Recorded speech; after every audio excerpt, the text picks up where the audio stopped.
Hey guys, so in this video we're going to talk about light emission and how electrons are responsible for that. So emission or emit just means to make or produce. So electrons are responsible for producing the light we see. So electrons are in light bulbs, they're in electricity is electrons that are free flowing. It's also what's responsible for the color of the flames in fire that you see. And so in front of you on the screen, we have 3 different pictures of lithium. And we know it's lithium because it has 3 protons. And so because of those 3 protons, it also has 4 neutrons, so the mass number is 7. And there are 3 blue electrons here. So those blue dots represent our electrons. And originally, these electrons, okay, remember the electron configuration for lithium is 1s2, 2s1. So the first 2 electrons are on the first energy level closest to the nucleus. That's what this electron configuration tells us. And the third electron is on the second energy level right there. And this is called their ground state, okay? Or this is how they are.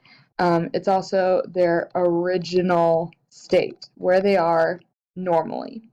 Now, sometimes though, electrons or atoms can be heated, or maybe electricity is used, some sort of power source that excites or generates power in the atom. And what happens with that is that if heat or light or something can come into the atom, and so it's some sort of energy, so light or heat, okay, goes into the atom and the electron gets excited. Okay, that's what we call it. Electrons, remember, like teenagers, but now think of them as like little toddlers.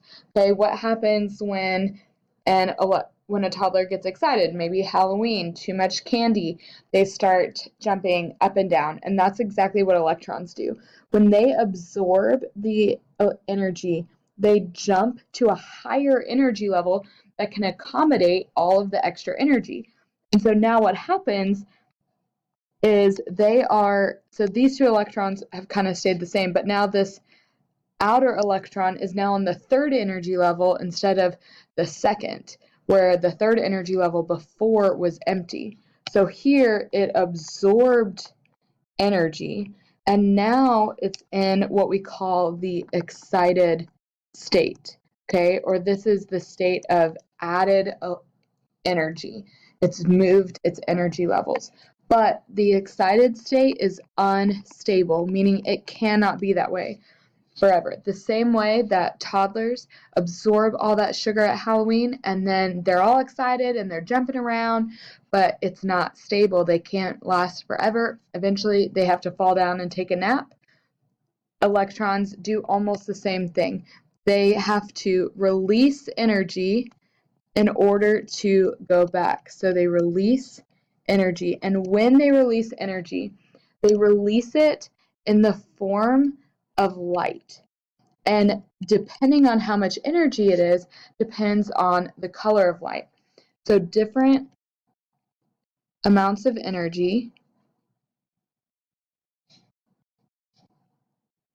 So different amounts of energy result in different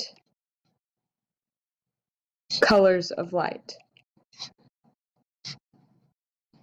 And so what you'll see that different elements, because they all have a different number of electrons that create different patterns, they all produce different colors. And so when it releases, it goes back to the ground state, or how it was before. So that's how electrons absorb energy. They go from their ground state to the excited state, and then they release that energy as light, different colored light, in order to go back to the ground state. And that's what happens in your flame test. That's why you can make the flames turn different colors, is because different elements have different patterns. And those different patterns create different colors of light when those electrons are moving around. So hopefully that's just a good summary for you.